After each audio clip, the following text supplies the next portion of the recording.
Check engine light on. Take a look at the RPM jump at idle. Vehicle is almost warmed up.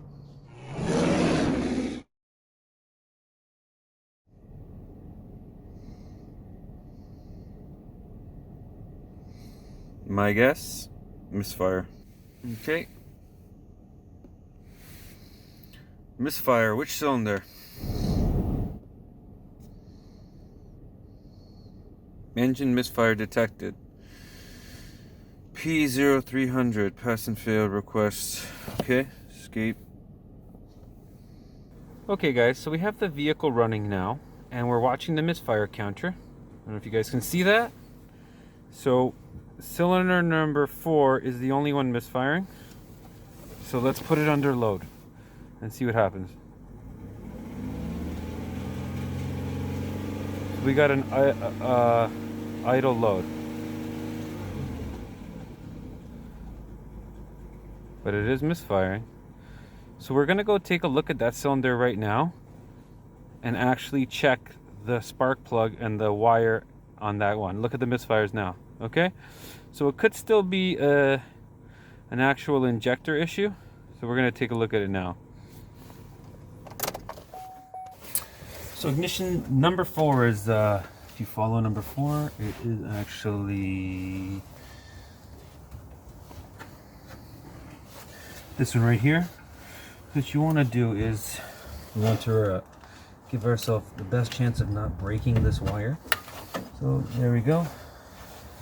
What you want to do is kind of rotate it.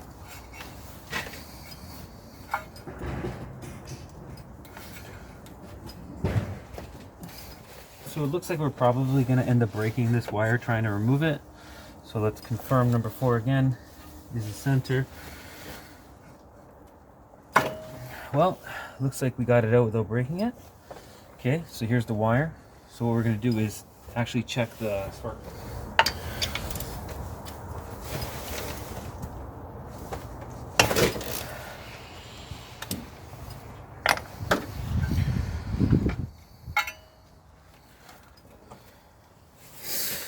So if we take a look at that spark plug right there, it doesn't look great. Yep. So what I'm going to do is I'm going to swap the spark plug. We're going to start it, watch the misfire counter. Once we swap the spark plug, if we still have an issue, we'll swap the wire. If not, we know we have a mechanical issue. Brand new spark plug.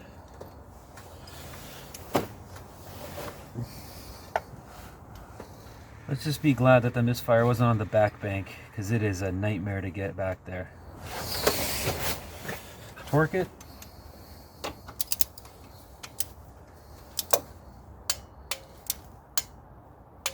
Okay, spark plug torqued. Okay, so now we're going to put that wire back on with some grease. Same idea, grease on the end. Pop it back in.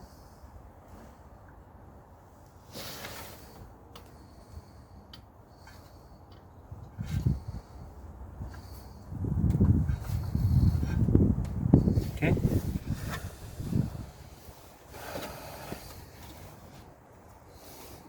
Okay, everything's good, the wire is tight. So now we're going to watch the misfire counter again. We still have a misfire in cylinder number 4, so now we'll try the wire. As you can see, we still have a misfire. After replacing the wire and the plug. So I would assume that that is not our problem right now. All right, guys. So what we're going to do is we're actually going to remove the actual manifold, because I believe that that's our problem, is an injector. So for that, we got to remove this upper intake manifold off. Okay, guys. So we got our injector out for the cylinder that was being an issue, number 4. Here it is. There's no real way to test an injector. We can try and add power to it and force fluid inside and see how it's spraying. It looks like it's probably dripping at idle. Right now I just got a bunch of fuel in the cylinder, so it's going to run rough to start anyways. But to remove the intake manifold, simple. You just got to loosen your ignition module box. It's 4 screws, 2 on the back, 2 on the front. You pry it back. You loosen this hose and you slide this bracket back. You have to remove the bracket for the alternator, which is right there. This bracket here. It goes like so. And just loosen off the alternator bolt and you have access to the whole entire intake manifold. And you just loosen the 2 bolts that hold down the rail and slowly rock it up, and you have access to the injectors. So what I'm going to do now is actually just swap the injectors and see if our problem moves. If our problem moves, we know we need another injector. As we can see, we still have a misfire on cylinder number 4 at idle. It's actually getting worse. Check engine lights on now. Alright guys, so some things I've been learning over the past few months is a quick way to identify a compression issue. So stick your foot to the floor of the accelerator. This engages the injectors, and now take a listen.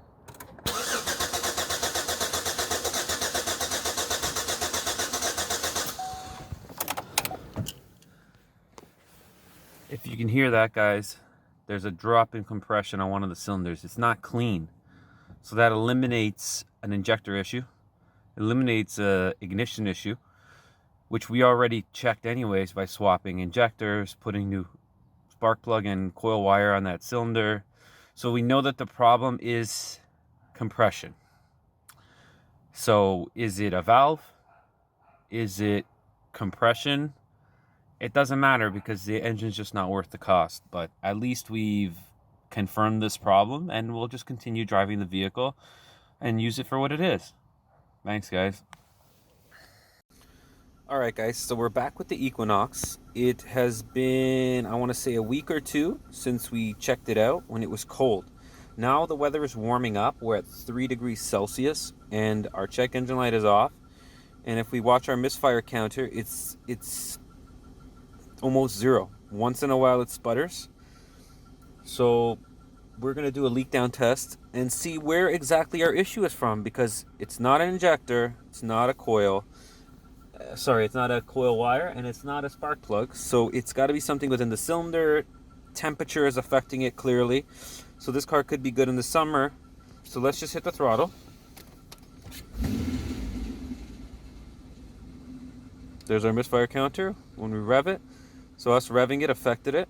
So let's do a leak down test on this. So because in this instance I can see the actual 2 valves here for the cylinder, I can see if they're up or down in the stroke, which will let me know if the cylinder's closed. So right now they look like they're both not compressed. So I would assume that if I connect my leak down tester right now, I would be doing it correctly. All right, so our leak down gauge is connected and everything is normal. It's within spec. I'm only applying 80 psi.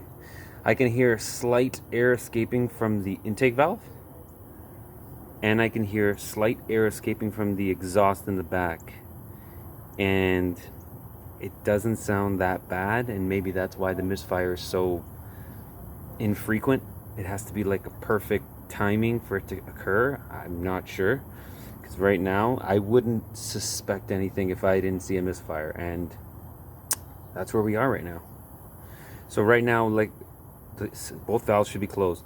So when you put your ear, when I put this ear up to my little stethoscope up to the exhaust, and I move it in front of the exhaust and drop it from the exhaust, I can hear the slight whistle, but not anything drastic. Same thing when I have the intake box off and I listen there, it's very slight. Naked ear, you can't hear it. And same thing when you have, if you were to hear noise coming out of here, it would be a compression issue with the rings.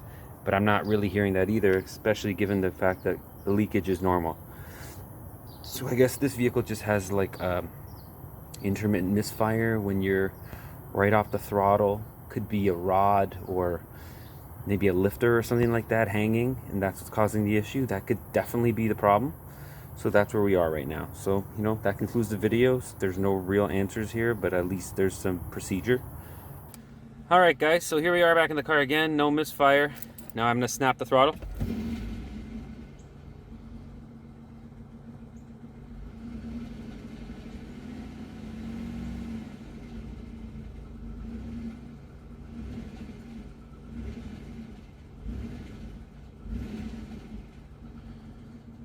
I mean, you guys saw it earlier in the previous screen, which would have been 2 weeks ago when it was cold, and it definitely behaved differently.